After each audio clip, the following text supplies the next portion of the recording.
भगवद्गीता जशी आहे तशी. अध्याय पहिला. अर्जुन विषाद योग. कुरुक्षेत्रातील युद्धस्थळावर सैन्यांचे निरीक्षण. धृतराष्ट्र उवाच. धर्मक्षेत्रे कुरुक्षेत्रे समवेता युत्सवः मामकाः पांडवाश्चैव किम कुर्वत संजय.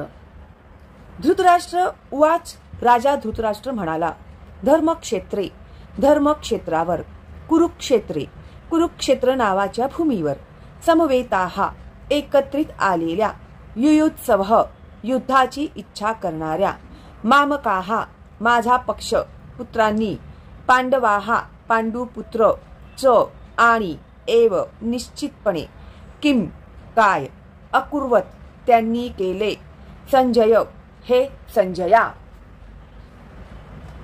महाभारतात घडणाऱ्या सर्व घटना संजय यांना त्याचा दृष्टांत होत होता आणि ते सगळी घटना जशी आहे तशी ते धृतराष्ट्राला सांगत होते. तर तेव्हा धृतराष्ट्राने त्यांना विचारलेल्या प्रश्नाचे ते उत्तर देत आहेत. धृतराष्ट्र म्हणाला, हे संजया, कुरुक्षेत्र या पवित्र धर्मक्षेत्रावर एकत्रित आलेल्या युद्धाची इच्छा करणाऱ्या माझ्या आणि पांडूच्या पुत्रांनी काय केले. तात्पर्य. भगवद्गीता हे मोठ्या प्रमाणावर वाचले जाणारे आस्तिक्यवादी विज्ञान आहे व याचा सारांश गीता महात्म्यामध्ये दिला आहे. त्या ठिकाणी सांगण्यात आले आहे की मनुष्याने भगवान श्रीकृष्णांच्या भक्तांच्या मदतीने भगवद्गीतेचे अत्यंत काळजीपूर्वक अध्ययन केले पाहिजे आणि या प्रकारे वैयक्तिक हेतुपूर्वक अर्थ न लावता कृष्ण भक्ताकडून ती समजून घेतली पाहिजे. भगवद्गीता ही कोणत्या पद्धतीने जाणून घ्यावी याबद्दलचे स्पष्ट उदाहरण गीतेमध्येच आहे व ते म्हणजे अर्जुन होय. त्याने भगवद्गीता प्रत्यक्ष भगवंतांकडून श्रवण करून जाणून घेतली. एखादा वैयक्तिक हेतुरहित गुरु शिष्य परंपरेमधून ज्ञान जाणून घेण्या इतपत भाग्यवान असेल तर हे समग्र वैदिक ज्ञान तसेच जगातील इतर सर्व शास्त्रांमधील ज्ञान त्याला समजते. या ज्ञानाव्यतिरिक्त इतर शास्त्रांमध्ये न आढळणाऱ्या देखील सर्व गोष्टी तो भगवद्गीतेमध्ये पाहू शकेल. भगवद्गीतेचे हे एक दुर्मिळ वैशिष्ट्य आहे. हे ज्ञान साक्षात पुरुषोत्तम भगवान श्रीकृष्णांनी सांगितल्यामुळे परिपूर्ण असे आस्तिक्यवादी विज्ञान आहे. महाभारतात वर्णिलेली धृतराष्ट्र आणि संजय यांनी केलेली चर्चा ही या श्रेष्ठ तत्वज्ञानाचा मूलभूत आधार आहे. पुरातन वैदिक काळापासून पवित्र तीर्थस्थळ असणाऱ्या कुरुक्षेत्र या ठिकाणी गीतेमधील तत्वज्ञान सांगण्यात आल्याचे आपल्याला समजून येते. स्वतः भगवंतांनी ते जेव्हा या पृथ्वी तलावर होते तेव्हा मानव समाजाच्या मार्गदर्शनाकरिता हे ज्ञान सांगितले. येथे कर्मक्षेत्रे जेथे धार्मिक कार्य केली जातात असे ठिकाण हा शब्द अत्यंत महत्त्वपूर्ण आहे. कारण कुरुक्षेत्र युद्धभूमीवर पुरुषोत्तम श्री भगवान हे अर्जुनाच्या बाजूने उपस्थित होते. कुरूंचा पिता धृतराष्ट्र हा आपल्या पुत्रांच्या अंतिम विजयाबद्दल अत्यंत साशंक होता आणि त्यामुळेच त्याने आपला सचिव संजय याच्याकडे विचारणा केली की त्यांनी काय केले.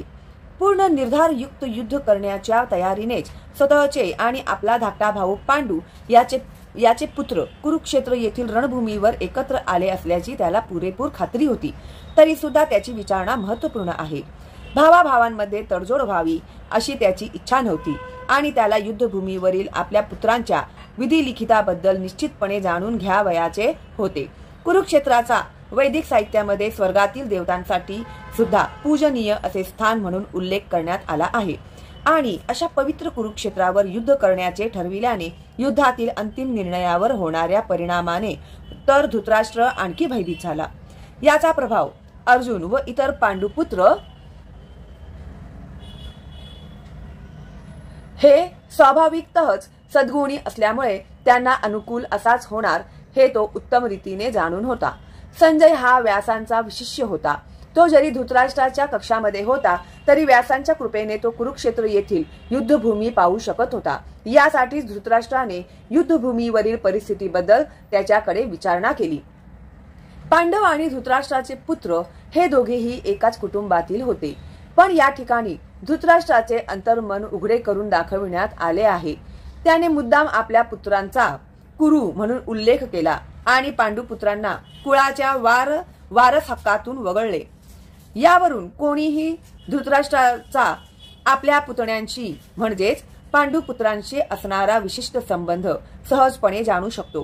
प्रारंभी केलेल्या चर्चेवरून हे निश्चित आहे की ज्याप्रमाणे भाताच्या शेतामधून अनावश्यक तृण काढून टाकले जाते, त्याप्रमाणे धर्मपिता भगवान श्रीकृष्णांच्या उपस्थितीत कुरुक्षेत्रावर तृणवत अशा धृतराष्ट्राच्या पुत्रांसहित इतर सर्वांचा समूळ नायनाट केला जाईल आणि युधिष्ठिर प्रमुख असलेल्या धार्मिक वृत्तीच्या लोकांची स्थापना स्वतः भगवंत करतील.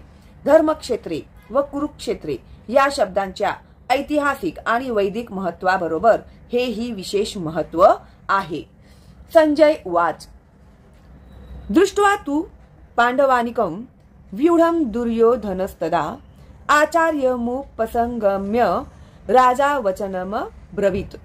संजय उवाच. संजय म्हणाला, दृष्ट्वा पाहून, तू पण, पांडव अनिकम पांडवांचे सैन्य, व्यूढम व्यूहरचना, दुर्योधन राजा दुर्योधन, तदा त्यावेळी, आचार्यम शिक्षक गुरु, उपसंगम्य जवळ जाऊन, राजा वचनम शब्द, अब्रवीत म्हणाला. संजय म्हणाला, हे राजन, पांडुपुत्रांनी केलेली सैनिकांची व्यूहरचना पाहून दुर्योधन आचार्यांकडे गेला आणि त्याने पुढील प्रमाणे बोलण्यास आरंभ केला. तात्पर्य: धृतराष्ट्र हा जन्मतःच आंधळा होता व दुर्दैवाने तो आध्यात्मिक दृष्ट्याही अंधच होता. त्याला नक्की माहित होते की आपली मुले ही आपल्याप्रमाणेच आध्यात्मिक ज्ञानाच्या बाबतीत अंध आहेत आणि जन्मापासून पुण्यवान असणाऱ्या पांडवांबरोबर आपल्या मुलांचा कधीच सलोखा होणार नाही अशी त्याची खात्री होती. तरी सुद्धा तीर्थस्थळाच्या प्रभावाबद्दल त्याला शंका होती. धृतराष्ट्राने युद्धभूमीवरील परिस्थितीबद्दल केलेली हेतुपूर्वक विचारणा संजय जाणू शकत होता. म्हणून विषण्ण उद्विग्न झालेल्या राजाला त्याला प्रोत्साहित करावयाचे होते आणि म्हणूनच त्याने राजाला खात्रीपूर्वक पटवून दिले की पवित्र धर्मक्षेत्राच्या प्रभावाखाली त्याचे पुत्र कोणत्याही प्रकारची तडजोड करणार नाहीत. यासाठीच संजयाने राजाला माहिती पुरवली की दुर्योधनाने पांडवांचे सैन्यबळ पाहिले आणि तत्काळ तो आपले सेनापती द्रोणाचार्य यांच्याकडे त्यांना वस्तुस्थितीची जाणीव करून देण्यासाठी गेला. या ठिकाणी जरी दुर्योधनाचा राजा म्हणून उल्लेख करण्यात आला असला तरी त्याला गंभीर परिस्थिती उद्भवल्यामुळे आपल्या सेनापतीकडे जावे लागले. यावरून तो राजकारणी होण्यास पात्र होता हे कळून येते. पण जेव्हा त्याने पांडव सैन्याची व्यूहरचना पाहिली तेव्हा जरी त्याने बाह्यात्कारी मुत्सद्देगिरीचे प्रदर्शन केले तरी तो आपल्या मनातील भीती लपवू शकला नाही. पश्येतां पांडुपुत्राणामाचार्य महतीं चमूं व्यूढां द्रुपदपुत्रेण तव शिष्येण धीमता. पश्य पहा, एताम ही पांडुपुत्राणाम पांडूच्या पुत्रांची, आचार्य हे आचार्य, महतीं विशाल, चमूम सैन्यदल, व्यूढाम व्यूहरचना, द्रुपदपुत्रेण द्रुपदपुत्राने, तव तुमचा, शिष्येण शिष्य, धीमता अत्यंत बुद्धिमान. हे आचार्य, तुमचा बुद्धिमान शिष्य द्रुपदपुत्र याने कौशल्याने रचलेली ही विशाल पांडव सेना पहा. तात्पर्य: मुत्सद्दी दुर्योधनाला आपले श्रेष्ठ ब्राह्मण सेनापती द्रोणाचार्य यांच्या चुका दाखवून द्यावयाच्या होत्या. द्रौपदीचे पिता द्रुपद यांच्याशी द्रोणाचार्याचे राजनैतिक कारणावरून भांडण झाले होते. या भांडणाचा परिणाम म्हणून द्रुपदाने एक मोठा यज्ञ केला ज्यामुळे त्याला द्रोणाचार्याचा वध करू शकेल अशा पुत्राची प्राप्ती झाली. द्रोणाचार्यांना याची पूर्ण जाणीव होती आणि तरी सुद्धा उदार ब्राह्मण या नात्याने त्यांनी आपल्याकडे लष्करी शिक्षण प्राप्त करण्यासाठी सोपविण्यात आलेल्या द्रुपदपुत्र धृष्टद्युम्नाला स्वतःकडील सर्व प्रकारच्या युद्धकला शिकवण्यात मुळीच कसर केली नाही. आता कुरुक्षेत्रावरील युद्धभूमीमध्ये धृष्टद्युम्नाने पांडवांची बाजू घेतली होती. त्याने द्रोणाचार्यांकडून प्राप्त झालेल्या युद्धकलेनुसारच पांडव सेनेची व्यूहरचना केली होती. द्रोणाचार्यांनी युद्ध करतेवेळी कोणत्याही प्रकारची तडजोड न करता दक्ष राहावे म्हणून दुर्योधनाने त्यांची ही चूक त्यांच्या लक्षात आणून दिली. यावरून त्याला हे देखील दाखवून द्यावयाचे होते की पांडव हे द्रोणाचार्यांचे प्रिय शिष्य असल्यामुळे त्यांच्या विरुद्ध युद्ध करताना त्यांनी कोणत्याही प्रकारचा सौम्यपणा दाखवू नये. विशेषतः अर्जुन हा त्यांचा बुद्धिमान आणि सर्वात प्रिय शिष्य होता. अशा प्रकारचा सौम्यपणा युद्धात पराभूत करण्यास कारणीभूत ठरू शकतो असा इशाराही दुर्योधनाने याद्वारे दिला. अत्र शूरा महेश्वासा भीमार्जुन समायुधी युयुधानो विराटश्च द्रुपदश्च महारथः.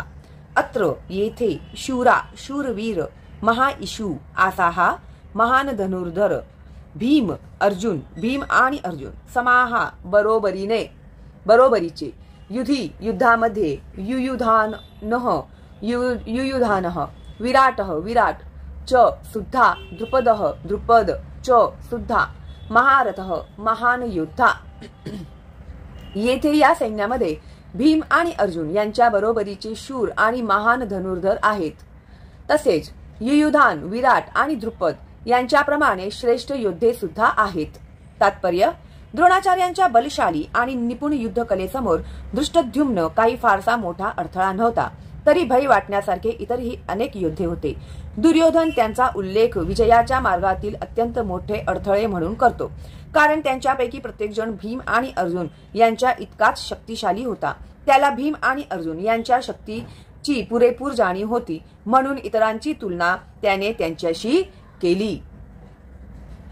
दृष्टकेतुश्चे कितानः काशी राजंच वीर्यवान पुरुजित कुंती भोजश्च शैबश्च नर पुंडवः.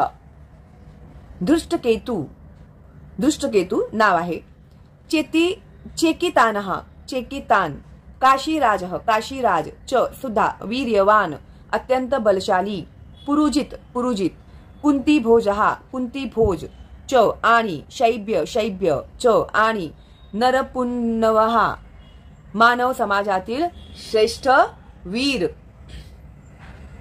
येथे श्रेष्ठ शूरवीर आणि बलशाली असे दृष्टकेतू, चेकितान, काशीराज, पुरुजित, कुंतीभोज आणि शैब्य यांच्यासारखे योद्धे आहेत. युधामन्युश्च विक्रांत उत्तमौजाश्च वीर्यवान सौभद्रो द्रौपदेयाश्च सर्व एव महारथः. युद्धामन्यू चो आणि विक्रांत पराक्रमी उत्तमौजा चो आणि वीर्यवान अत्यंत शक्तिशाली सौभद्र सुभद्रेचा पुत्र द्रौपदी पुत्र चो आणि सर्व एव निश्चितपणे महारथाः महारथी. तेथे पराक्रमी युधामन्यू अत्यंत शक्तिशाली उत्तमौजा सुभद्रा पुत्र आणि द्रौपदीचे पुत्र आहेत. हे सर्व योद्धे महारथी लढवय्ये आहेत. अस्माकं तु विशिष्टा ये तान्नि बोध द्विजोत्तम नायका मम सैन्यस्य सौज्ञार्थं ताम्रवीमि ते.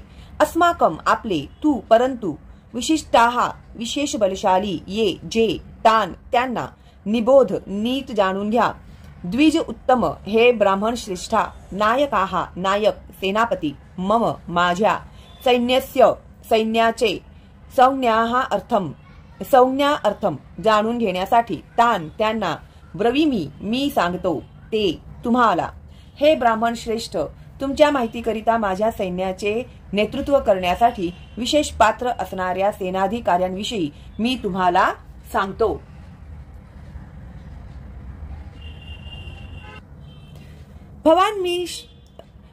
भवान भीष्मश्च कर्णश्च कृपश्च समितिंजियः अश्वत्थामा विकर्णश्च सौमदत्तिस्तथैव च. भवान आपण स्वतः भीष्मः पितामह भीष्म च आणि कर्ण च आणि कृपाचार्य च तथा समितिंजय नेहमी युद्धविजयी अश्वत्थामा विकर्ण च तथा सोमदत्ताचा पुत्र तथा सुद्धा एव नक्कीच च सुद्धा. येथे आपण स्वतः भीष्म कर्ण कृप अश्वत्थामा विकर्ण आणि भूरिश्रवा नावाचा सोमदत्त पुत्र असे युद्धात नेहमी विजयी ठरणारे योद्धे आहेत. तात्पर्य दुर्योधनाने असामान्य अशा योद्ध्यांचा उल्लेख केला आहे, कारण हे सर्व योद्धे अपराजित आहेत. विकर्ण हा दुर्योधनाचा भाऊ आहे अश्वत्थामा द्रोणाचार्यांचा पुत्र आहे आणि सोमदत्ती किंवा भूरिश्रवा हा बाहलिकांच्या राजाचा पुत्र आहे. कर्ण हा अर्जुनाचा भाऊ आहे, कारण पांडू राजाशी विवाह होण्यापूर्वीच तो कुंतीच्या पोटी जन्मला होता. कृपाचार्यांच्या जुळ्या बहिणीचा द्रोणाचार्यांशी विवाह झाला होता. अन्येच बहवः शूरा मदर्थे व्यक्तजीविताः नाना शस्त्र प्रहरणाः सर्वे युद्ध विशारदाः.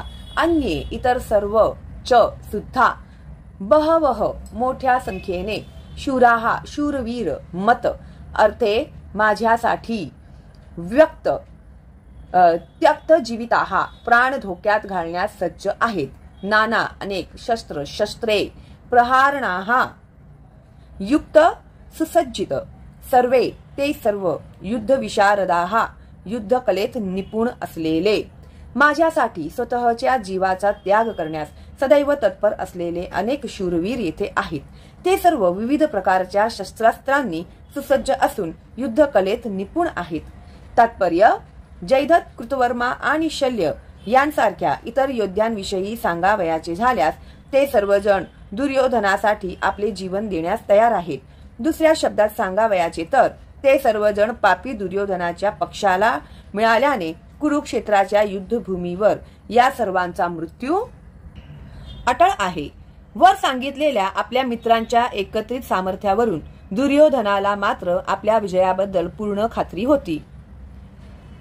अपर्याप्तम तदस्माकं बलं भीष्माभिरक्षितम् पर्याप्तम त्विदमेतेषां बलं भीमाभिरक्षितम् अपर्याप्तम अपरिमित तत् ते अस्माकं आमचे बलम शक्ती बल भीष्म पितामह भीष्मांद्वारे अभिरक्षितम पूर्णपणे सुरक्षित पर्याप्तम सीमित परिमित तू परंतु इदम हे सर्व एशेताम पांडवांचे बलम शक्ती बल भीमाने अभिरक्षितम काळजीपूर्वक रक्षण केलेले आमची शक्ती अपरिमित आहे आणि पितामह भीष्म यांच्याद्वारे आपण पूर्णपणे सुरक्षित आहोत.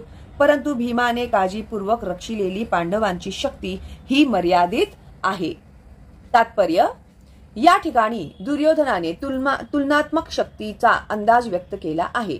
सर्वांत अनुभवी सेनापती पितामह भीष्म यांनी सैन्याचे विशिष्टपणे रक्षण केल्यामुळे आपल्या सैन्याची शक्ती ही अपरिमित आहे असे त्याला वाटते.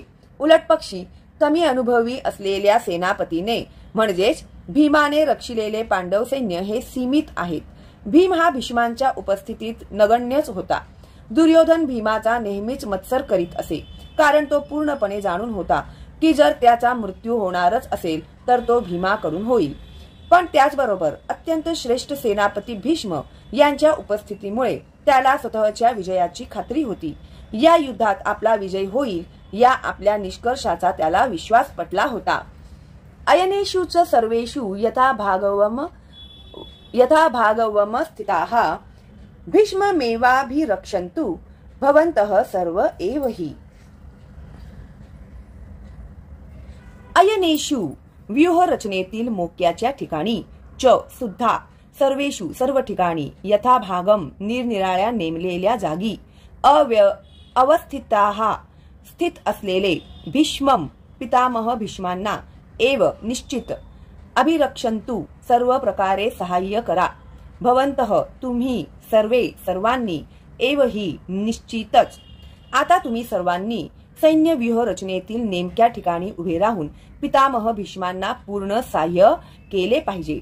तात्पर्य भीष्मांच्या पराक्रमाची स्तुती केल्यानंतर दुर्योधनाला वाटले की इतर योद्ध्यांना आपण कमी महत्त्व दिले आहे असे वाटू नये, म्हणून त्याने नेहमीच्या आपल्या मुत्सद्देगिरीला अनुसरून वरील शब्दांनी परिस्थितीशी जुळवून घेण्याचा प्रयत्न केला.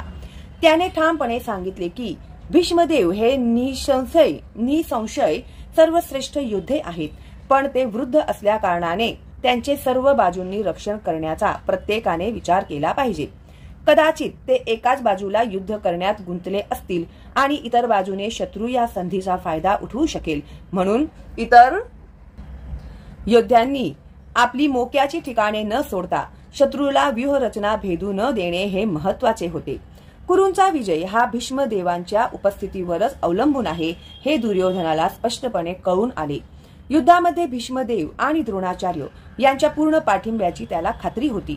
कारण ज्यावेळी मोठमोठ्या सेनापतींच्या सभेत द्रौपदीचे वस्त्रहरण केले जात होते त्यावेळी तिने या दोघांकडे न्याय याचना केली होती, पण ते एक चकार शब्दही काढू शकले नव्हते हे दुर्योधन निश्चित जाणून होता.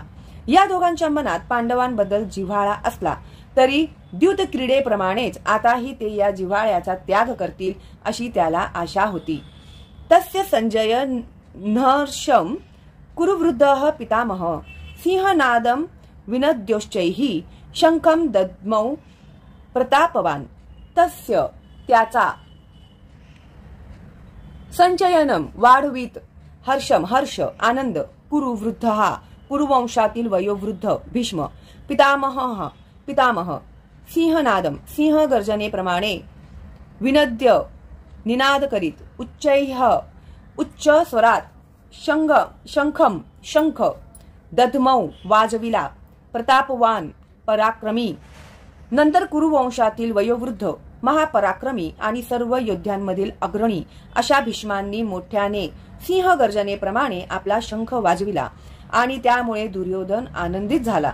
तात्पर्य कुरुवंशातील पितामह आपला पौत्र दुर्योधन याच्या अंतःकरणातील भाव समजू शकले आणि त्याच्याबद्दल असलेल्या स्वाभाविक प्रेमामुळे त्यांनी दुर्योधनाला उत्साहित करण्यासाठी मोठ्याने शंख वाजविला. हा आवाज त्यांच्या सिंहासारख्या असणाऱ्या स्थितीला अनुरूपच होता. शंखध्वनीच्या संकेताने त्यांनी आपला पौत्र दुर्योधन याला सूचित केले की त्याला युद्धात विजयी होण्याची शक्यताच नाही, कारण विरुद्ध बाजूला स्वतः परमपुरुष भगवान श्रीकृष्ण आहेत. तरी सुद्धा युद्ध करणे हे त्यांचे कर्तव्य होते आणि यामध्ये ते कोणतीही कसर सोडणार नव्हते. ततः शंखाश्च भैर्यश्च पणवान कगोमुखाः सहसैवाभ्य हन्यन्त सशब्दस्तु मूलो भवत. ततः त्यानंतर शंखाः शंख च सुद्धा भैर्यः मोठे नगारे भेरी च आणि पणव आनक लहान ढोल आणि तुतार्या गोमुखाः रणशिंग सहसा अचानकपणे एव खचितच अभ्यहन्यंत एकाच वेळी वाजू लागली. सह तो शब्द एकत्रित झालेला आवाज तुमुलाः भयंकर अभवत झाला. त्यानंतर ढोल भेरी नगारे तुतार्या आणि रणशिंगे एकदम वाजू लागली आणि त्यांचा एकत्रित आवाज अत्यंत भयंकर होता. ततः श्वेतैर्ह यैर्युक्ते महती स्यन्दने स्थितौ माधवः पांडवश्चैव दिव्यौ शंखौ प्रदद्मतुः.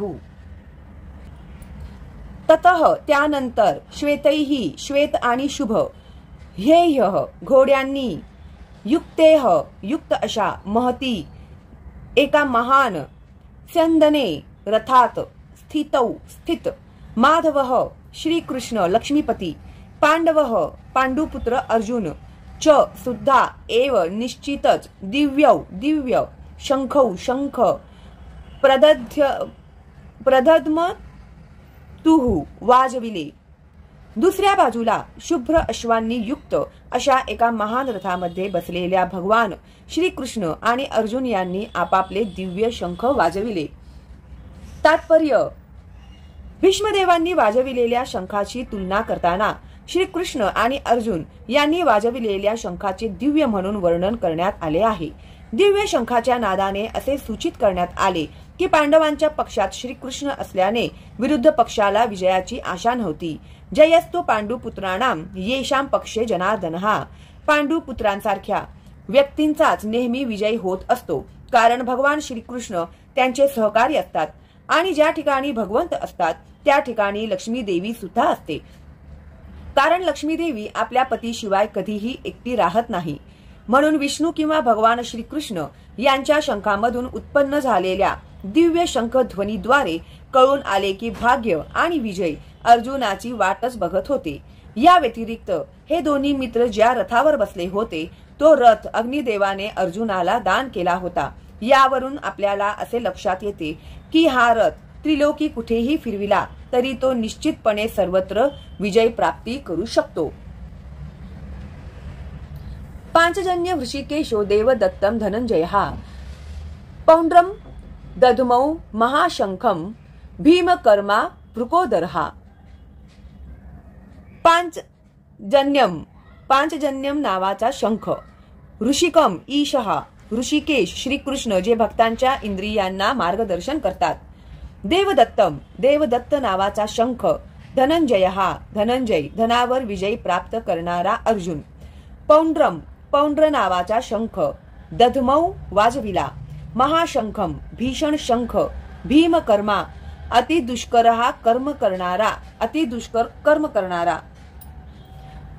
वृक उदरहा बेसुमार भक्षण करणारा भीम. भगवान श्रीकृष्णांनी आपला पांचजन्य नावाचा शंख वाजविला.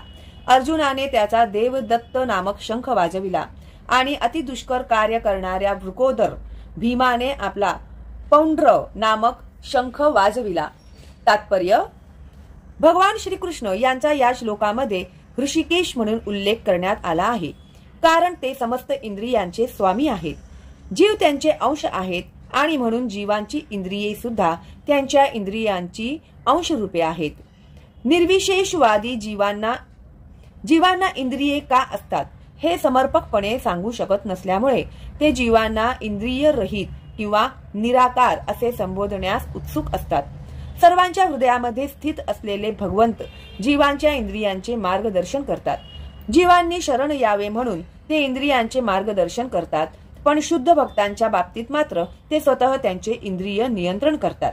या ठिकाणी कुरुक्षेत्रावरील युद्धभूमीमध्ये भगवंत प्रत्यक्षपणे अर्जुनाच्या दिव्य इंद्रियांचे नियंत्रण करतात, म्हणून त्यांना ऋषिकेश या विशिष्ट नावाने संबोधण्यात आले आहे. भगवंतांना त्यांच्या विविध कार्यांनुसार विविध नावे आहेत. उदाहरणार्थ, त्यांचे नाव मधुसूदन आहे, कारण त्यांनी मधु नामक दैत्याचा वध केला. त्यांचे नाव गोविंद आहे, कारण ते गायींना आणि इंद्रियांना आनंद देतात. त्यांचे नाव वासुदेव आहे, कारण ते वसुदेव पुत्र म्हणून अवतरित झाले. त्यांचे नाव देवकी नंदन आहे, कारण त्यांनी देवकीचा माता म्हणून स्वीकार केला. त्यांचे नाव यशोदा नंदन आहे, कारण त्यांनी वृंदावनामध्ये आपल्या बाल्यलीला यशोदा मातेबरोबर केल्या. त्यांचे नाव पार्थ सारथी आहे, कारण आपला मित्र अर्जुन यांचा सारथी म्हणून काम केले. तसेच कुरुक्षेत्रावरील युद्धभूमीमध्ये अर्जुनाला मार्गदर्शन केले म्हणून त्यांना ऋषिकेश नाव पडले. या श्लोकामध्ये अर्जुनाचा उल्लेख धनंजय म्हणून करण्यात आला आहे, कारण विविध प्रकारच्या यज्ञ यागांसाठी त्याच्या थोरल्या भावाला जेव्हा धनसंपत्तीची आवश्यकता होती तेव्हा त्याने धन एकत्रित केले. याप्रमाणे भीमाला वृकोदर म्हटले जाते, कारण ज्याप्रमाणे तो हिडिंबासुराच्या वधासारखी अतिशय कठीण कार्य करू शकत होता, त्याचप्रमाणे तो अन्नभक्षणही करीत असे. म्हणून पांडव पक्षातील आरंभी भगवंतांनी वाजविलेल्या आणि नंतर इतर व्यक्तींनी विविध प्रकारच्या शंखांद्वारे उत्पन्न केलेल्या शंखध्वनीमुळे सर्व सैनिक युद्धासाठी उत्सुक झाले. विरुद्ध पक्षामध्ये महत्त्वपूर्ण असे काहीच नव्हते. त्या ठिकाणी परम मार्गदर्शक भगवान श्रीकृष्ण नव्हते की लक्ष्मी देवीही नव्हती. म्हणून युद्धामध्ये त्यांची हार निश्चित होती आणि शंखध्वनींनी हाच संदेश घोषित केला. अनंत विजयम राजा कुंतीपुत्र युधिष्ठिरः नकुलः सहदेवश्च सुधोमणि पुष्पकौ काश्यश्च परमेश्वासः शिखंडीच महारथः दृष्टद्युम्नो विराटश्च सात्यकिश्चा पराजितः द्रुपदो द्रौपदेयाश्च सर्वशः पृथ्वीपते सौभद्रश्च महाबाहुः शंखान्दद्मुः पृथक पृथक.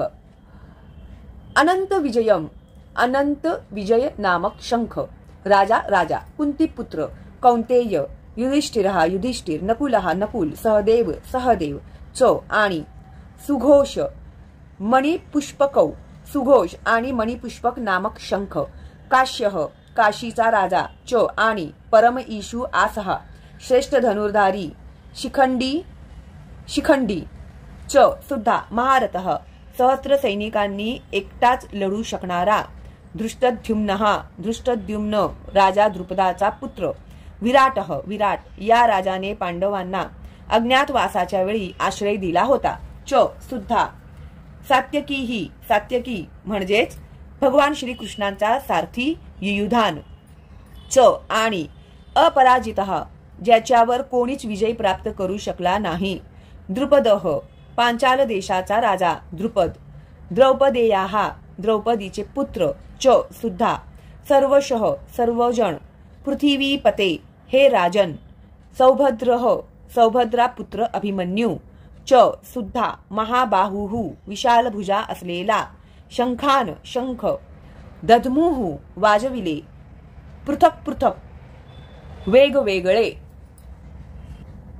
कुंतीपुत्र राजा युधिष्ठिराने आपला अनंत विजय नावाचा शंख वाजविला. त्यानंतर नकुल आणि सहदेव यांनी सुघोष आणि मणिपुष्पक नामक शंख वाजविले. हे राजन, महाधनुर्धर काशी नरेश, श्रेष्ठ योद्धा शिखंडी, धृष्टद्युम्न, विराट, अपराजित सात्यकी, द्रुपद, द्रौपदीचे पुत्र आणि सुभद्रेचा महाबाहू पुत्र व इतरांनी आपापले शंख वाजविले. तात्पर्य: संजयाने मोठ्या चातुर्याने धृतराष्ट्राला सांगितले की पांडुपुत्रांना फसविणे आणि आपल्या स्वतःच्या पुत्रांना राज्याच्या सिंहासनावर बसविण्याचा प्रयत्न करण्याचे धोरण चुकीचे आहे व ते मुळीच स्तुत्य नाही. पूर्व लक्षणांवरून तर संपूर्ण कुरुवंश या महायुद्धामध्ये मारला जाईल हे स्पष्टपणे कळून आले आहे. पितामह भीष्मांपासून ते अभिमन्यू सारख्या नातवंडांपर्यंत तसेच जगातील इतर सर्व राज्यांचे राजे जे कोणी त्या ठिकाणी उपस्थित होते या सर्वांचा विनाश निश्चित होता. राजा धृतराष्ट्रामुळेच ही आपत्ती कोसळली होती, कारण त्याने आपल्या मुलांनी स्वीकारलेल्या धोरणाला उत्तेजन दिले होते. सघोषोधार्त राष्ट्राणां हृदयानि व्यदारयत. नभश्च पृथ्वीं चैव तुमुलोऽभ्यनुनाद्यन्. सह तो घोष ध्वनी धार्तराष्ट्राणां धृतराष्ट्राच्या पुत्रांनी हृदये व्यदारयत विदीर्ण केली. नभः आकाशाला. च सुद्धा पृथ्वीतल. च सुद्धा एव निश्चितच. तुमुलः निनाद. अभ्यनुनाद्यन् दुमदुमून गेला. हा विविध प्रकारचा शंख निनाद वाढतच गेला. या निनादाने आकाश व पृथ्वीतल दुमदुमून गेले आणि धृतराष्ट्र पुत्रांची हृदये विदीर्ण झाली. तात्पर्य: दुर्योधनाच्या पक्षातील भीष्म आणि इतरांनी जेव्हा शंखनाद केला तेव्हा पांडवांची हृदये मुळीच विदीर्ण झाली नाहीत. अशा प्रकारच्या घटनांचा उल्लेख आढळत नाही. परंतु या विशिष्ट श्लोकामध्ये पांडव पक्षाच्या बाजूने करण्यात आलेल्या शंखध्वनीमुळे धृतराष्ट्र पुत्रांची हृदये विदीर्ण झाली असे सांगितले आहे. याचे कारण म्हणजे पांडव आणि त्यांचा भगवान श्रीकृष्णावरील दृढ विश्वास होय. जो भगवंताचा आश्रय घेतो तो महाभयानक आपत्तीमध्येही भयभीत होत नाही. अथ व्यवस्थितान् दृष्टां धार्तराष्ट्रांक पीध्वजः प्रवृत्ते शस्त्र संपाते धनुरुद्यम्य पांडवः ऋषिकेशं तदा वाक्य मिदमाह महीपते. अथ त्यानंतर व्यवस्थितान स्थित दृष्ट्वा पाहून धार्तराष्ट्रान धृतराष्ट्रपुत्र कपीध्वजः ज्याच्या ध्वजावर हनुमानाचे चिन्ह आहे. प्रवृत्ते युद्ध आरंभ होण्यापूर्वी, शस्त्र संपाते बाण चालविण्यापूर्वी, धनुष्य उद्यम्य उचलून, पांडवः पांडुपुत्र, ऋषिकेशम भगवान श्रीकृष्णांना, तदा त्यावेळी, वाक्यम शब्द, इदम हे, आह म्हणाला, महीपते हे राजन. हनुमानाचे चिन्ह असलेल्या ध्वजाच्या रथावर आरूढ असलेला पांडुपुत्र अर्जुन त्यावेळी धनुष्य हाती घेऊन बाण सोडण्यास सज्ज झाला. हे राजन, व्यूह रचनेतील धृतराष्ट्र पुत्रांकडे पाहून अर्जुन भगवान श्रीकृष्णांना पुढील प्रमाणे म्हणाला. तात्पर्य: युद्धाला आरंभ होण्यास थोडाच कालावधी होता. वरील कथनावरून समजून येते की युद्धभूमीवर प्रत्यक्ष भगवान श्रीकृष्णांद्वारे मार्गदर्शित पांडव सेनेची अनपेक्षित व्यूहरचना पाहून धृतराष्ट्रपुत्र किंचित निराश झाले होते. अर्जुनाच्या ध्वजावरील हनुमानाचे चिन्ह हे विजयाचे आणखी एक लक्षण आहे, कारण राम रावण युद्धामध्ये हनुमानाने प्रभू श्री रामचंद्रांना सहाय्य केले होते. आता राम आणि हनुमान दोघेही अर्जुनाला सहाय्य करण्यासाठी त्यांच्या रथावर आरूढ होते. भगवान श्रीकृष्ण म्हणजेच स्वतः श्री राम आहेत आणि ज्या ठिकाणी भगवान श्री राम आहेत त्या ठिकाणी त्यांचा नित्य सेवक म्हणून हनुमान आणि त्यांची नित्य सहचारिणी भाग्यलक्ष्मी श्रीमती सीतादेवी उपस्थित असतात. म्हणून कोणत्याही शत्रूकडून अर्जुनाला भयभीत होण्याचे कारणच नव्हते. आणि सर्वात मुख्य गोष्ट म्हणजे इंद्रियांचे स्वामी स्वतः भगवान श्रीकृष्ण त्याला मार्गदर्शन करण्यासाठी उपस्थित होते. याप्रमाणे अर्जुनाला युद्ध करण्यासाठी हितकारक मार्गदर्शन प्राप्त होते आणि भगवंतांनी निर्माण केलेल्या अशा आशादायक परिस्थितीमुळे युद्धामध्ये निश्चितपणे विजयी होण्याची खात्री होती. अर्जुन उवाच सेनयोरुभयो मध्ये रथम स्थापय मेच्युत यावदेतान्निरीक्षेऽहं योद्धु कामान वस्थितान् कैर्मया सह योद्धव्यम स्मिन्नममुद्यमे. अर्जुन उवाच अर्जुन म्हणाला, सेनयोः सैन्यांच्या उभयोः दोन्ही मध्यभागी रथ स्थापय कृपया उभा कर, मे माझा अच्युत हे अच्युत कधीच पतन न होणारा, यावत जोपर्यंत एतान हे सर्व निरीक्षे पाहू शकेन, अहम मी योद्धू कामान युद्ध करण्याच्या इच्छेने प्रेरित झालेल्या अव्यवस्थितान युद्धभूमीवर रचलेल्या कैही कोणाबरोबर मला सह बरोबर योद्धव्यम युद्ध करावयाचे आहे, अस्मिन या रण संघर्ष युद्ध समुद्यमे प्रयत्नात खटपटीत.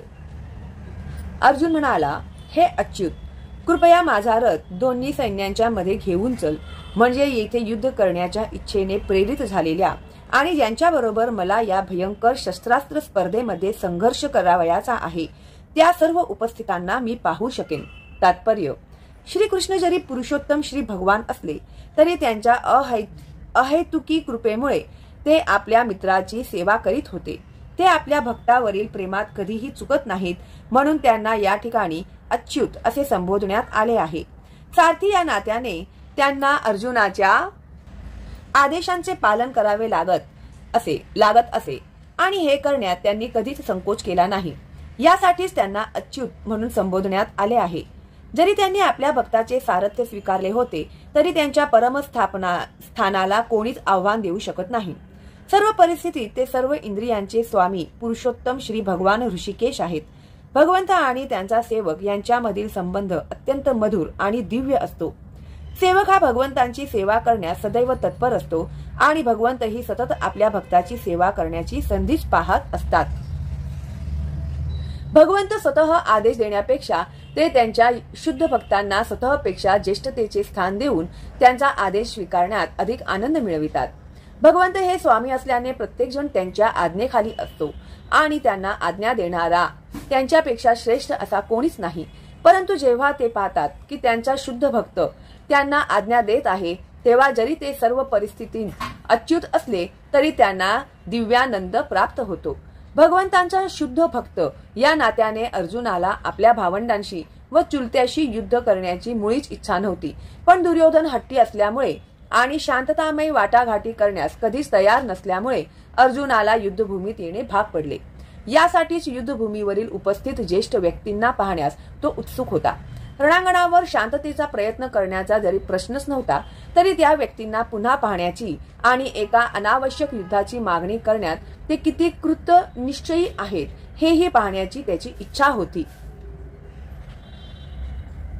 योत्स्यमानान् वेक्षेहं ये एतेत्र समागताः धातराष्ट्रस्य दुर्बुद्धे युद्धे प्रिय चिकीर्षवः.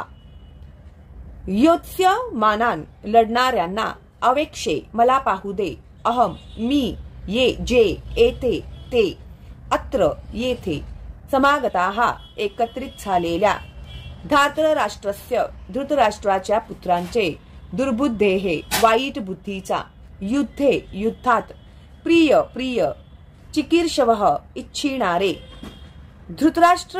धृतराष्ट्राच्या दुर्बुद्ध पुत्राला खुश करण्याच्या इच्छेने येथे लढण्यास आलेल्यांना मला पाहू दे. तात्पर्य: दुर्योधन आपला पिता धृतराष्ट्र याच्या सहकार्याने दुष्ट बेत आखून पांडवांचे राज्य बळकाविणार होता हे उघड गुपित होते. दुर्योधनाच्या बाजूला मिळालेले सर्वजण हे एकाच माळेतील मणी असले पाहिजेत. असे लोक कोण आहेत जे जाणून घेण्यासाठी आणि युद्धाला आरंभ होण्यापूर्वी त्यांना पाहण्याची अर्जुनाला इच्छा होती, पण शांततेच्या वाटाघाटींची बोलणी करण्याचा त्यांचा मुळीच उद्देश नव्हता. शिवाय ही गोष्ट सत्य होती की त्याच्या निकट भगवान श्रीकृष्ण विराजमान होते, यामुळे अर्जुनाला विजयाची पूर्ण खात्री होती. तरी आपल्याला ज्यांच्याशी सामना करावयाचा आहे त्यांच्या बळाचा अंदाज घेण्याकरिता त्यांना पाहण्याची त्याला इच्छा होती. एवमुक्त वृषिकेशो गुडाकेशेन भारत सेनयोरुभयोर्मध्ये स्थापयित्वा रथोत्तमम्. संजय उवाच. संजय म्हणाला, एवं याप्रमाणे उक्तः म्हटल्यावर ऋषिकेशः भगवान श्रीकृष्ण गुडाकेशेन अर्जुनाने भारत हे भरतवंशजा सेनयोः सैन्याच्या उभयोः दोन्ही मध्यभागी स्थापयित्वा उभा करून रथ उत्तमम सर्वोत्तम रथ.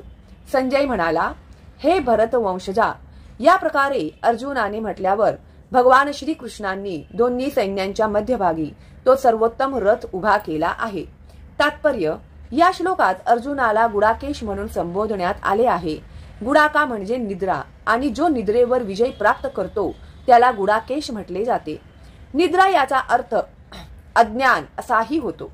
अर्जुनाने श्रीकृष्णांशी असलेल्या त्याच्या सख्यत्वामुळे निद्रा आणि अज्ञान दोन्हीवरही विजय प्राप्त केला होता.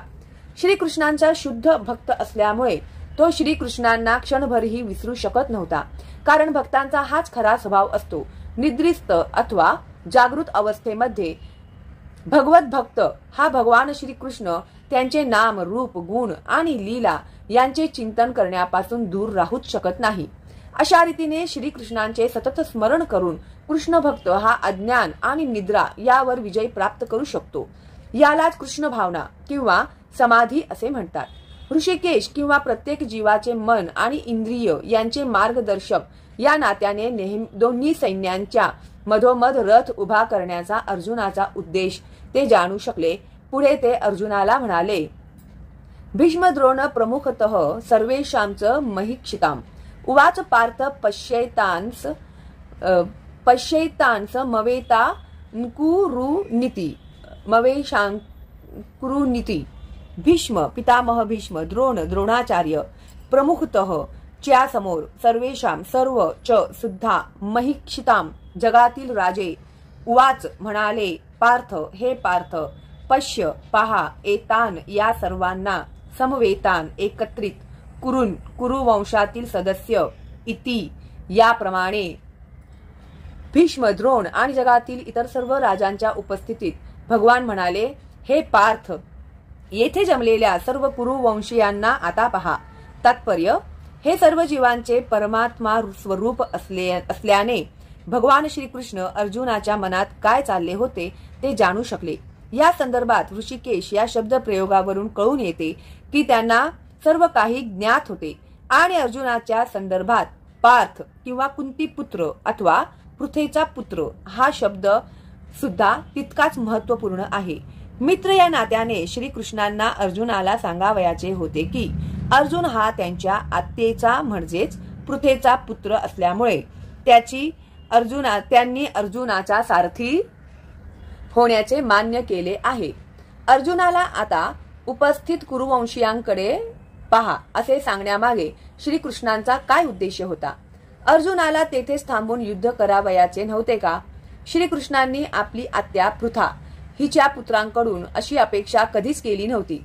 मित्र सुलभ विनोद करून अशा प्रकारे श्रीकृष्णांनी अर्जुनाचे मन पूर्वीच ओळखले होते.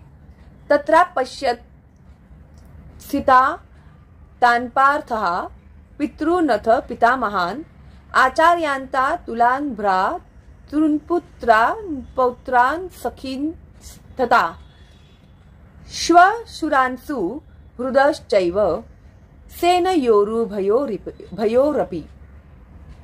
तत्र त्या ठिकाणी अपश्यत त्याने पाहिले स्थितान उभे असलेले पार्थः अर्जुन पितृन वाडवडील अथ सुद्धा पितामहान पितामह आचार्यान गुरु शिक्षक मातुलान मामे भ्रातृन भाऊ पुत्रान पुत्र पौत्रान नातवंडे सखीन मित्र तथा तसेच श्वशुरान सासरे सुहृदः हितचिंतक च सुद्धा एव निश्चित सेनयोः सैन्यामध्ये उभयोः दोन्ही पक्षांमधील अपि सहित त्या ठिकाणी दोन्ही पक्षांकडील सैन्यांमध्ये आपले वाडवडील आजे शिक्षक मामे भाऊ पुत्र नातवंडे मित्र तसेच सासरे व हितचिंतक अर्जुनाने पाहिले.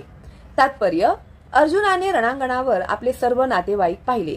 त्याने भूरिश्रवासारख्या आपल्या वडिलांच्या समवयस्क व्यक्तींना पितामह भीष्म आणि सोमदत्त द्रोणाचार्य आणि कृपाचार्य यांच्यासारखे गुरु शल्य आणि शकुनी यांच्यासारखे मामा दुर्योधनासारखे भाऊ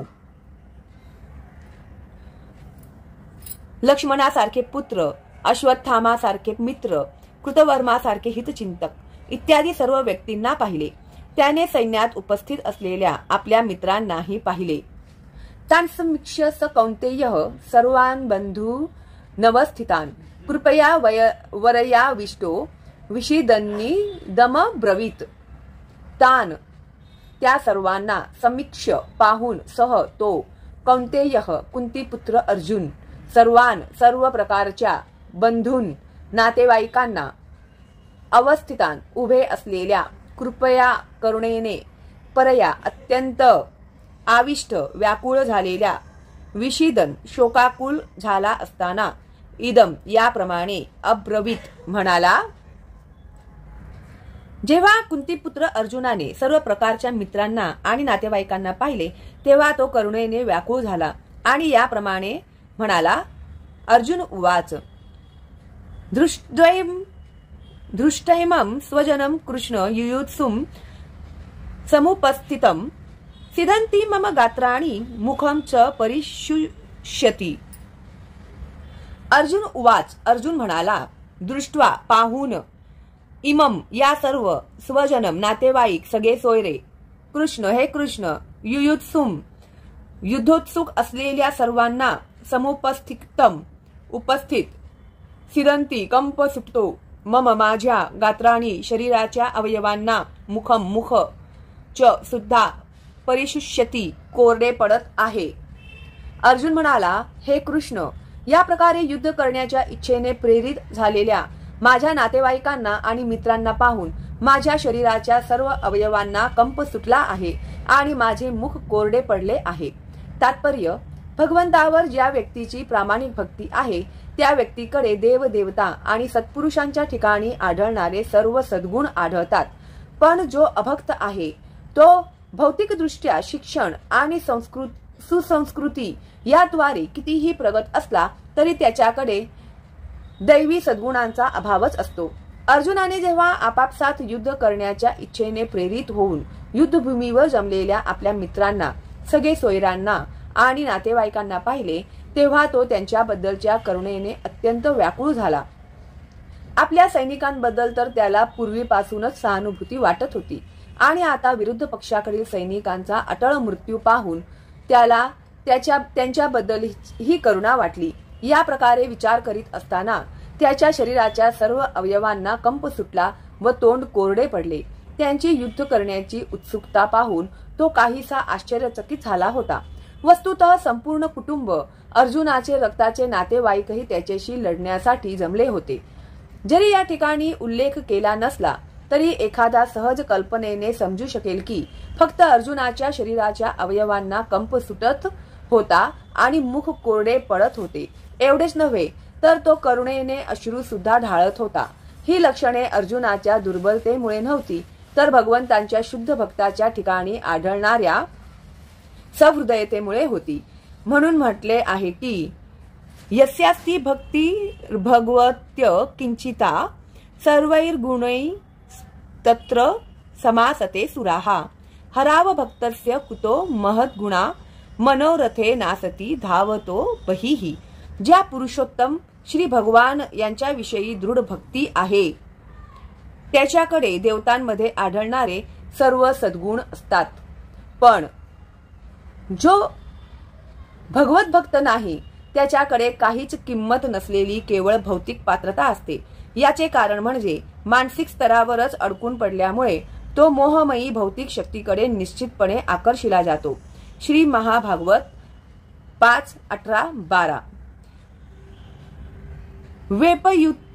वेपथुश्च शरीरे मे रोमहर्षश्च जायते गांडीवं स्रंसते हस्तात्वचैव परिदह्यते. ते इमे वस्थिता युद्धे प्राणान् त्यक्त्वा धनानि च आचार्याः पितरः पुत्रास्तथैव च पितामहाः मातुलाः श्वशुराः पौत्राः श्यालाः सम्बन्धिनस्तथा एतान् हन्तुमिच्छामि घ्नतोऽपि मधुसूदन. अपि त्रैलोक्य राज्यस्य हेतोः किं नु मही कृते निहत्य धातराष्ट्रान्नः का प्रीतिः स्याज्जनार्दन. किं काय लाभ नह आम्हाला राज्येन राज्यापासून गोविंद हे कृष्ण. किं काय भोगैही उपभोग घेऊन जीवितेन जगून वा तसेच येशाम ज्यांच्या अर्थे साठी कांगितम इच्छिलेले नह आमच्यामुळे राज्यम राज्य भोगाः ऐहिक किंवा सांसारिक भोग सुखानी सर्व सुखे च सुद्धा ते सारे इमे हे अवस्थिताः उभे असलेले स्थित युद्धे या युद्धभूमीत प्राण त्यक्त्वा सोडून त्यागून धनानी धनाची ऐश्वर्याची च सुद्धा आचार्याः गुरुजन पितरः पितृगण पुत्राः पुत्र तथा तसेच एव खचितच च सुद्धा पितामहाः पितामह मातुलाः मामा श्वशुराः सासरे पौत्राः नातवंडे श्यालाः मेहुणे संबंधिनः नातलग तथा तसेच एतान हे सर्व न कधीच नाही हेंतुम ठार मारण्याची इच्छा मी इच्छा करतो घ्नतः मी मारला गेलो अपि तरी मधुसूदन हे मधुसूदन मधुदैत्याचा वध करणारे अपि जरी त्रैलोक्य तिन्ही लोकांचे राज्याच्या हेतोहो च्या बदल्यात किन्नू केवळ काय बोलावयाचे महीकृते पृथ्वीच्या निहत्य ठार करून धृतराष्ट्र पुत्रांना नह आम्हाला काय प्रीतीही आनंद स्यात होणार आहे. जनार्दन हे जनार्दन सर्व जीवांचे पालन करता. हे गोविंद ज्यांच्यासाठी आम्ही राज्याची सुखाची व जीविताची देखील इच्छा करावी तेच जर आता या रणांगणावर युद्धाकरिता सज्ज झाले आहेत तर मग आम्हाला त्या सर्वांचा काय लाभ आहे. हे मधुसूदन जेव्हा गुरुजन वडील पुत्र आजे मामे सासरे नातवंडे मेहुणे आणि इतर नातलग आपल्या जीवनाचा व संपत्तीचा त्याग करण्यास तयार आहेत आणि माझ्या समोर उभे आहेत तेव्हा जरी त्यांनी मला मारले तरी मी त्यांना मारण्याची इच्छा कशासाठी करावी. हे जनार्दन पृथ्वीच काय तर तिन्ही लोकांच्या राज्याच्या बदल्यातही मी त्यांच्याशी लढण्यास तयार नाही. धृतराष्ट्र पुत्राच्या पुत्रांना मारून आम्ही कोणता आनंद मिळवणार. तात्पर्य अर्जुनाने भगवान श्रीकृष्णांना गोविंद म्हणून संबोधले आहे कारण श्रीकृष्ण हे इंद्रियांच्या आणि गायींच्या आनंद प्राप्तीचे केंद्रस्थान आहेत. अर्जुन या महत्वपूर्ण शब्दाचा उपयोग करून दर्शवू इच्छितो की त्याच्या इंद्रियांचे समाधान कशामध्ये आहे हे श्रीकृष्णांनी जाणले पाहिजे. आमची इंद्रिय तृप्ती करणे हे गोविंदांचे कार्य नव्हे. जर या श्री गोविंदांची इंद्रिये संतुष्ट करावयाचा प्रयत्न केला तर आपोआप आपली इंद्रियेही संतुष्ट होतात.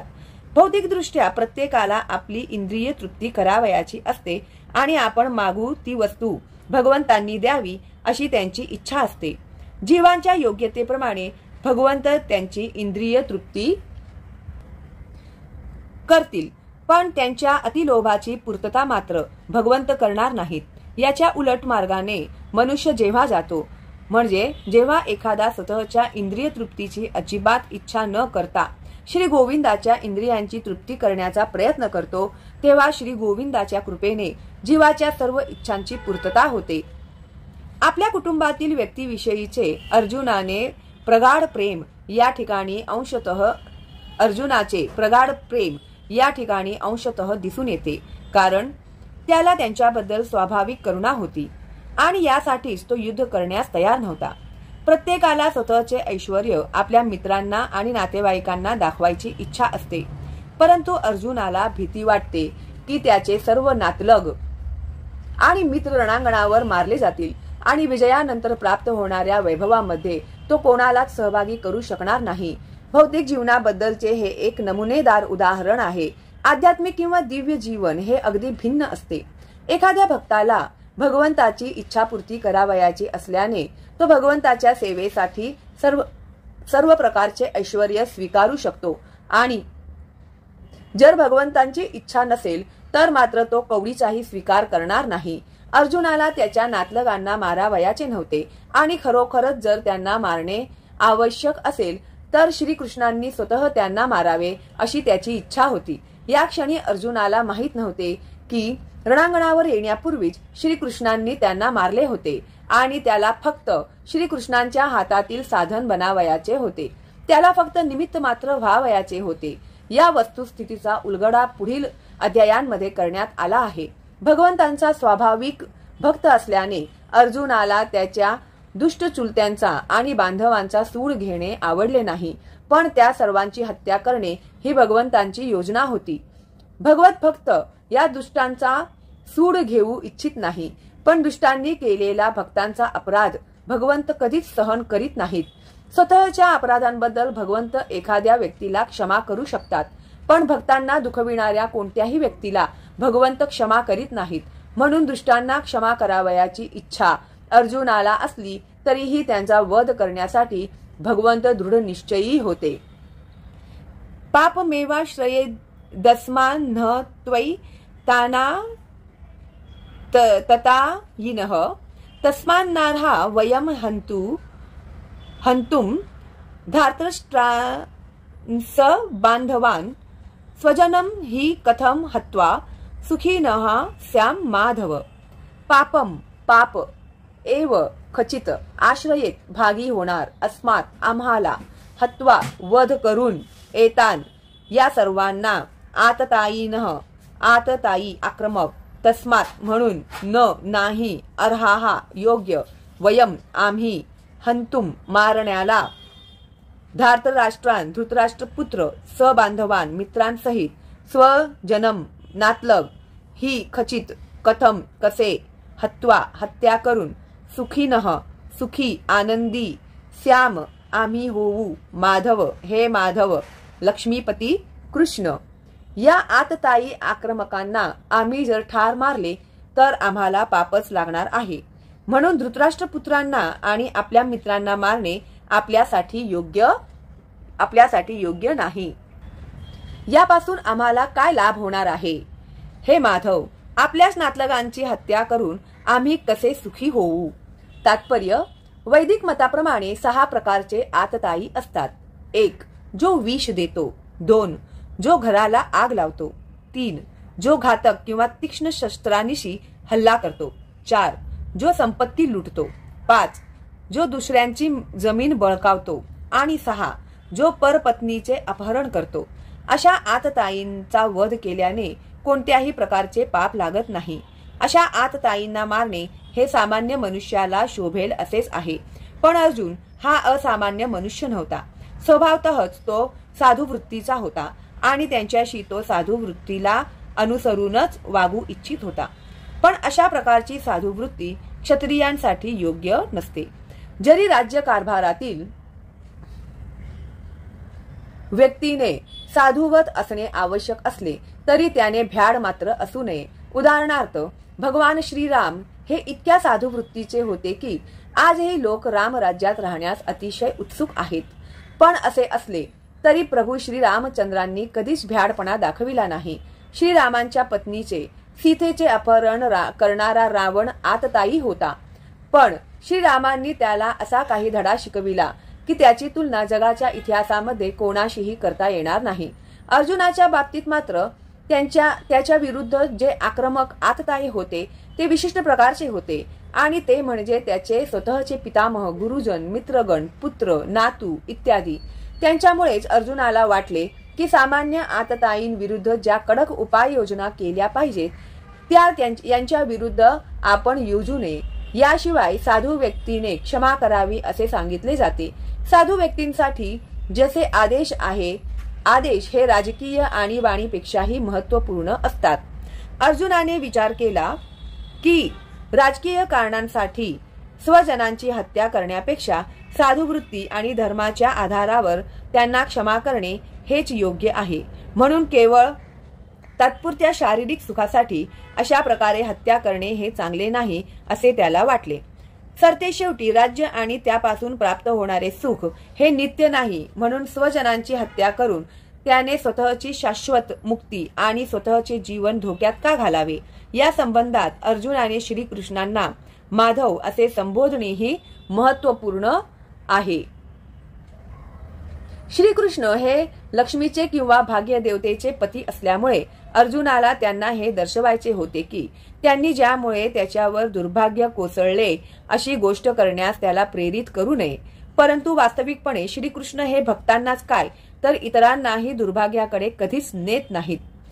यद्यप्येते न कश्यन्ति लोभोपहत चेतसः कुलक्षय कृतं दोषं मित्रद्रोहेच पातकम् कथं न ज्ञेयमस्माभिः पापादस्मान्निवर्तितुं कुलक्षय कृतं दोषं प्रपश्यद्भिर्जनार्दन. यदि जर अपि सुद्धा एते हे लोक नाही पश्यन्ति पाहताच लोभाने उपहत व्याप्त झालेले चेतसह त्यांचे हृदय कुलक्षय कुलनाशाने कृतम होणारा दोष मित्रद्रोहे मित्रांशी भांडण करून च सुद्धा पातकम पापकर्म कथम का न का नाही ज्ञेयम जाणणे अस्माभिही आम्ही पापांपासून अस्मात या निवर्तितुम थांबविण्यासाठी कुलक्षय कुळाचा नाश कृतम झाल्याने दोषम अपराध गुन्हा प्रपश्यद्भी पाहू शकणारे जनार्दन हे कृष्ण हे जनार्दन. जरी लोभाने प्रभावित झालेल्या या लोकांना आपल्या कुटुंबाची हत्या करण्यामध्ये आणि आपल्याच मित्रांशी भांडण करण्यामध्ये दोष दिसत नसला तरी सुद्धा कुटुंबाचा नाश केल्यामुळे होणाऱ्या अपराधांची जाण असताना आम्ही अशा पापकृत्यामध्ये का सहभागी व्हावे. तात्पर्य, एखाद्या क्षत्रियाला विरुद्ध पक्षाने युद्धासाठी किंवा द्यूत क्रीडेसाठी निमंत्रित केले तर त्याने ते नाकारणे योग्य नसते.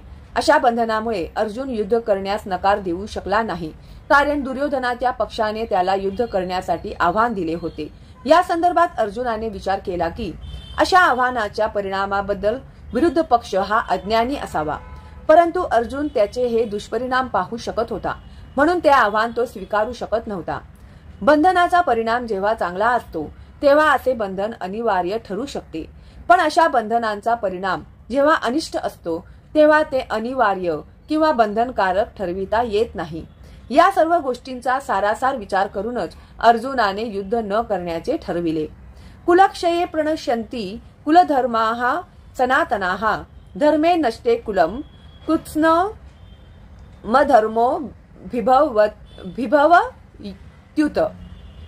कुलक्षये कुळाचा नाश होण्यामुळे प्रणश्यन्ति नष्ट होतात कुलधर्माः कुलधर्म वंश परंपरा सनातनाः शाश्वत धर्म नष्टे नष्ट झाल्यावर कुलम कुळाचे कृत्स्नम संपूर्ण सर्व अधर्म अभिभवती बदल होतो उत असे म्हटले जाते. कुळाच्या नाशामुळे शाश्वत वंश परंपरा नष्ट होते आणि यामुळे उर्वरित कुटुंब अधर्म करण्यात गुंतले जाते. तात्पर्य: कुटुंबातील व्यक्तींचे योग्य संवर्धन होऊन त्यांना आध्यात्मिक मूल्याची प्राप्ती होण्यास सहाय्यक अशा धार्मिक परंपरेबद्दलची अनेक तत्वे वर्णाश्रम संस्थेच्या पद्धतीमध्ये सांगण्यात आली आहेत. जन्मापासून ते मृत्यूपर्यंत होणाऱ्या सर्व पवित्र संस्कारांसाठी कुटुंबातील वरिष्ठ व्यक्ती जबाबदार असतात. पण अशा ज्येष्ठ व्यक्तींच्या मृत्यूमुळे कुटुंबातील वंश परंपरागत संस्कार नष्ट होतात. यामुळे कुटुंबातील तरुण सदस्य अधार्मिक गोष्टी करण्यास प्रवृत्त होऊ शकतात आणि आपल्या आध्यात्मिक मुक्तीची संधीही गमावू शकतात. म्हणून कोणत्याही कारणासाठी कुटुंबातील ज्येष्ठ व्यक्तींची हत्या होऊ देऊ नये. अधर्माभिभवा कृष्ण प्रदुष्यन्ति कुलस्त्रियः स्त्रीषु दुष्टासु वार्ष्णेय जायते वर्णसंकरः. अधर्म अभिभवात प्रबळ झाला असता हे कृष्ण प्रदुष्यन्ति दूषित होतात, बिघडतात. कुलस्त्रियः कुळातील स्त्रिया, स्त्रीषु स्त्री जातीपासून, दुष्टासु अशा रीतीने बिघडलेल्या म्हणजेच वार्ष्णेय हे वृष्णीच्या वंशजा हे श्रीकृष्णा, जायते उत्पन्न होतात, वर्णसंकरः अवांछित प्रजा नको असलेली संतती. हे कृष्ण, कुळामध्ये जेव्हा अधर्माचे प्राबल्य होते तेव्हा कुळातील स्त्रिया दूषित होतात आणि याप्रमाणे स्त्री जातीचे पतन झाल्यामुळे हे वृष्णी वंशजा अवांछित संतती उत्पन्न होते. तात्पर्य: जीवनातील शांती, भरभराट आणि आध्यात्मिक प्रगती यांसाठी समाजातील सभ्य लोकांची संख्या ही मूलभूत आधार आहे. राष्ट्राच्या आणि समस्त लोकांच्या आध्यात्मिक उन्नतीसाठी योग्य आणि चांगल्या लोकांची समाजामध्ये संख्या वाढावी यासाठीच वर्णाश्रम धर्मातील मूळ तत्वांची रचना करण्यात आली आहे. अशी सभ्य संतती स्त्री जातीच्या पावित्र्यावर आणि एकनिष्ठतेवर अवलंबून असते. ज्याप्रमाणे मुले ही वाम मार्गाला लागू शकतात त्याचप्रमाणे स्त्रियांचे अधपतनही सहजपणे घडू शकते. म्हणून लहान मुले, स्त्रिया तसेच या दोघांनाही कुटुंबातील ज्येष्ठ व्यक्तींकडून संरक्षणाची आवश्यकता असते. विविध धार्मिक व्रत वैकल्ये करण्यास मग्न राहिल्यास स्त्रिया व्यभिचाराच्या वाममार्गाकडे जाण्यास प्रवृत्त होणार नाहीत. चाणक्य पंडिताच्या मताप्रमाणे सामान्यतः स्त्रिया फार बुद्धिमान नसतात आणि त्यामुळे विश्वासूही नसतात. म्हणून वंश परंपरागत विविध धार्मिक कार्यांमध्ये त्यांना सतत व्यस्त ठेवणे आवश्यक असते. या प्रकारे त्यांच्या पावित्र्यामुळे आणि भक्तीमुळे वर्णाश्रम धर्मामध्ये सहभाग घेण्यास पात्र अशा चांगल्या संततीची निर्मिती होईल. अशा वर्णाश्रम धर्माच्या अभावामुळे साहजिकच स्त्रिया पुरुषांबरोबर कार्य करण्यात आणि त्यांच्यामध्ये मिसळण्यास स्वतंत्र बनतात. व्यभिचाराला अशी मोकळीक मिळाली की अनावश्यक लोकसंख्या वाढण्याची शक्यता वाढते. बेजबाबदार व्यक्ती सुद्धा समाजामध्ये व्यभिचाराला उत्तेजन देतात आणि त्यामुळे मनुष्य जातीमध्ये अनावश्यक संततीची बेसुमार वाढ होते आणि युद्ध, महामारीचे संकट बळावते. संकरो नरकायैव कुलज्ञानान् कुलस्य च पतन्ति पितरो ह्येषां लुप्तपिंडोदक क्रियाः. संकरः अति अनावश्यक संतती नरकाय नरक जीवनास कारणीभूत ठरतात. एव निश्चित कुलघ्यानाम कुळाचा घात करणाऱ्यांना, कुलस्य कुळासाठी, च सुद्धा पतंती पतन पावतात, पितरः पितृगण ही खचित, एषाम त्यांचे लुप्त लोप झाल्यामुळे, पिंड किंवा अन्न अर्पण करणे, उदक आणि पाणी, क्रिया अनावश्यक संततीच्या वाढीमुळे कुळ तसेच कुळ परंपरा नष्ट करणाऱ्यांसाठी निश्चितच नरकमय परिस्थिती निर्माण होते. अशा भ्रष्ट कुळातील पूर्वजांचे पतन होते कारण त्यांना अन्न अथवा पिंड आणि जल अर्पणाची क्रिया पूर्णपणे थांबते. तात्पर्य: सकाम कर्माच्या विविध विधिविधानांनुसार कुळातील पूर्वजांना ठराविक वेळी जल आणि पिंडदान करणे आवश्यक असते. विष्णू पूजेने ही अर्पण क्रिया सिद्ध होते कारण श्री विष्णूंना अर्पण केलेला नैवेद्य नंतर प्रसाद म्हणून खाल्ल्याने मनुष्याच्या सर्व प्रकारच्या पापकर्मातून उद्धार होतो. कधी कधी विविध प्रकारच्या पापकर्मामुळे पूर्वज दुःख भोगत असतील आणि कधी कधी तर त्यांच्यापैकी काही जण स्थूल भौतिक शरीराची सुद्धा प्राप्ती करू शकत नाही व यामुळे त्यांना सूक्ष्म शरीरामध्येच भूत पिशाच म्हणून राहणे भाग पडते. म्हणून वंशज जेव्हा प्रसादरूपी अन्न आपल्या पूर्वजांना अर्पण करतात तेव्हा पूर्वजांची दुःखमय अशा भूत पिशाच योनीतून किंवा कष्टमय जीवनातून मुक्तता होते. अशा प्रकारे आपल्या पूर्वजांना मदत करणे ही वंश परंपरा असते. भक्ती मार्गाचा अवलंब न करणाऱ्यांना या प्रकारचे कर्मकांड करणे अत्यावश्यक असते. जो भक्ती मार्गाशी संलग्न आहे त्याला अशा प्रकारचे कर्मकांड करण्याची गरज नाही. केवळ भक्तिमय सेवा करून एखादा शेकडो किंवा हजारो पूर्वजांची सर्व प्रकारच्या कष्टांतून मुक्तता करू शकतो. श्रीमद भागवत 11:5-41 सांगण्यात आले आहे की देवर्षी भूताप्न नृणाम पितृणाम न किंकरो नाय मुनीच राजन सर्वात्मना यह शरणम शरण्यम गतो मुकुंदम हरि परिवृत्य करतम. ज्याने सर्व प्रकारच्या बंधनांचा त्याग करून मोक्षदात्या श्री मुकुंद यांच्या चरण कमलांचा आश्रय घेतला आहे आणि पूर्ण प्रामाणिकपणे आणि गांभीर्याने भक्ती मार्गाचा अंगीकार केला आहे, त्यांची देवदेवता ऋषीमुनी इतर जीव कुटुंबातील सदस्य मानवता आणि पूर्वज यांच्या संबंधी कोणतीही कर्तव्ये किंवा ऋणे फेडण्याची बंधने राहत नाहीत. पुरुषोत्तम श्री भगवान यांची प्रेममयी सेवेद्वारे भक्ती केल्याने अशा सर्व कर्तव्यांची आपोआपच पूर्तता होते. दोषैरहितैः कुलज्ञानां वर्णसंकरकारकैः उत्साद्यन्ते जातिधर्माः कुलधर्माश्च शाश्वताः. दोषैही अशा दोषांमुळे एतैही या सर्व कुलघ्यानाम कुलघातकी किंवा कुटुंब नष्ट करणारे वर्णसंकर अवांछित संतती कारकैही जी मूळ किंवा कारणीभूत आहेत उत्साद्यन्ते उद्ध्वस्त होतात. जाती धर्माः जाती योजना सामुदायिक योजना कुलधर्माः कुलपरंपरा च सुद्धा शाश्वताः सनातन. वंश परंपरा नष्ट करणाऱ्या आणि या प्रकारे अनावश्यक संतती उत्पन्न करणाऱ्या दुष्ट कृत्यांमुळे सर्व प्रकारच्या सामुदायिक योजना आणि कुटुंब कल्याणाची सर्व कार्ये उद्ध्वस्त होतात.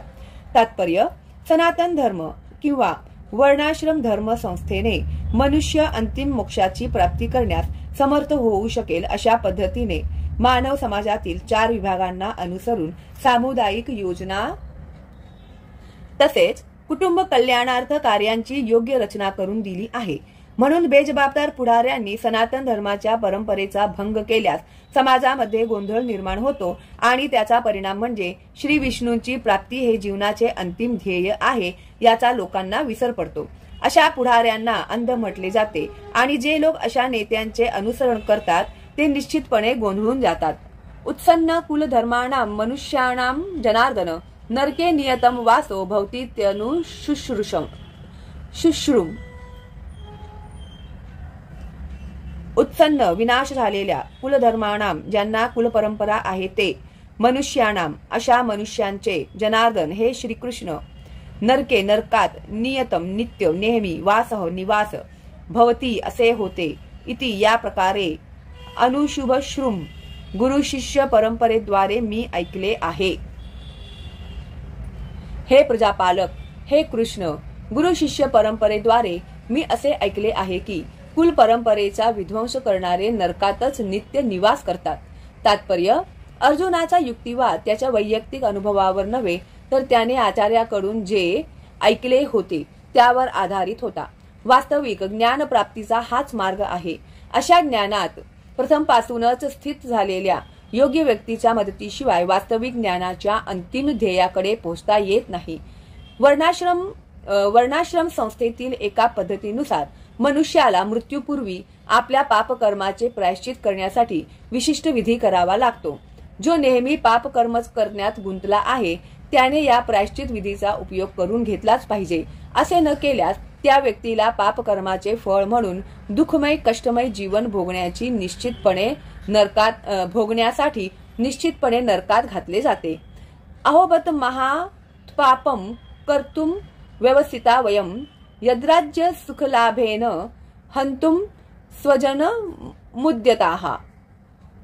अहो अरे रे बत किती चमत्कारिक आहे। महत मोठे पापम पाप कर्तुम करण्यास व्यवसिताः निर्णय घेतला आहे किंवा ठरविले आहे। वयम आम्ही यत कारण की राज्य सुखलोभेन राज्य सुखाच्या लोभाने उद्युक्त झाल्यामुळे हंतुम हत्या करण्यासाठी स्वजनम नातलगांना उद्यताः तयार झालो आहोत। अरे रे आम्ही भयंकर पाप करण्यास तयार झालो आहोत। हे किती चमत्कारिक आहे। राज्य सुख भोगण्याच्या लोभाने उद्युक्त झाल्यामुळे आम्ही आमच्या नातलगांनाही मारण्यास तयार झालो आहोत। तात्पर्य स्वार्थी हेतूने प्रेरित झाल्यामुळे मनुष्य आपल्या स्वतःच्या बंधूंची पित्याची अथवा मातेचीही हत्या करण्या इतके पाप कर्म करण्यास प्रवृत्त होऊ शकतो। जगाच्या इतिहासामध्ये अशी अनेक उदाहरणे आहेत, पण अर्जुन हा भगवंतांचा साधू वृत्तीयुक्त भक्त असल्यामुळे त्याला नेहमी नैतिक तत्वांची जाणीव असे व म्हणून तो अशी कर्मे करण्यास टाळत असे। यदि माम प्रतिकारमशस्त्रम शस्त्र पाणयः धातराष्ट्र रणे हन्युस्मन्मे क्षेमतरम भवेत। यदि जरी माम मी अप्रतिकारम प्रतिकार न करता अशस्त्रम पूर्ण शस्त्र सज्ज न होता शस्त्रपाणयः शस्त्रधारी धातराष्ट्राम धृतराष्ट्राचे पुत्र रणे युद्धभूमीवर हन्युः मारतील तत्ते मे मला क्षमतरम अधिक चांगले योग्य भवेत होईल। शस्त्रधारी धृतराष्ट्र पुत्रांनी माझ्यासारख्या निशस्त्र आणि प्रतिकार न करणाऱ्याची हत्या केली तर तेच माझ्यासाठी अधिक चांगले होईल। तात्पर्य युद्धाला तयार नसलेल्या व निशस्त्र असलेल्या शत्रूवर हल्ला करू नये हा क्षत्रियांच्या युद्ध तत्वामधील एक नियम आहे। अशा विचित्र परिस्थितीमध्ये सुद्धा शत्रूने जरी हल्ला केला तरीही अर्जुनाने प्रतिकार करण्याचा निर्णय घेतला आहे। विरुद्ध पक्ष युद्ध करण्यासाठी किती उत्सुक आहे याचा विचारही अर्जुनाने केला नाही। भगवंतांचा महान भक्त असल्यामुळे तो सहृदय होता व त्यामुळेच त्याच्यामध्ये ही लक्षणे दिसून येत होती। संजय उवाच एव मुक्त्वार्जुनः संख्ये रथोपस्थ उपाविशत विसृज्य शशरम चापम शोक संविघ्न मानसः। संजय उवाच संजय म्हणाला एवं याप्रमाणे उक्त्वा बोलून अर्जुन संख्ये रणभूमीवर रथात उपस्थे आसनावर उपाविशत खाली बसला विसृज्य बाजूला ठेवून सशरम बाणांसहित चापम धनुष्य शोकाने संविघ्न पीडित उद्विग शोकाकुल मानसः मनामध्ये। संजय म्हणाला रणभूमीवर याप्रमाणे बोलून झाल्यानंतर अर्जुनाने आपले धनुष्य बाण बाजूला टाकले आणि मनामध्ये अत्यंत शोकाकुल होऊन रथामध्ये खाली बसला। तात्पर्य आपल्या शत्रूच्या व्यूहरचनेचे अवलोकन करताना अर्जुन रथामध्ये उभा होता, पण तो शोकाने इतका व्याकुळ झाला की आपले धनुष्यबाण बाजूला ठेवून तो पुन्हा खाली बसला। श्रीमद भक्तीमधील अशी दयाशील आणि सहृदय व्यक्ती आत्मज्ञान प्राप्त करण्यास सर्व प्रकारे योग्य आहे। या प्रकारे भगवद्गीतेचा अर्जुन विषाद योग या पहिल्या अध्यायावरील भक्ती वेदांत भाष्य संपन्न झालेला आहे। हरे कृष्ण कृष्ण कृष्ण हरे हरे, हरे राम राम राम हरे हरे।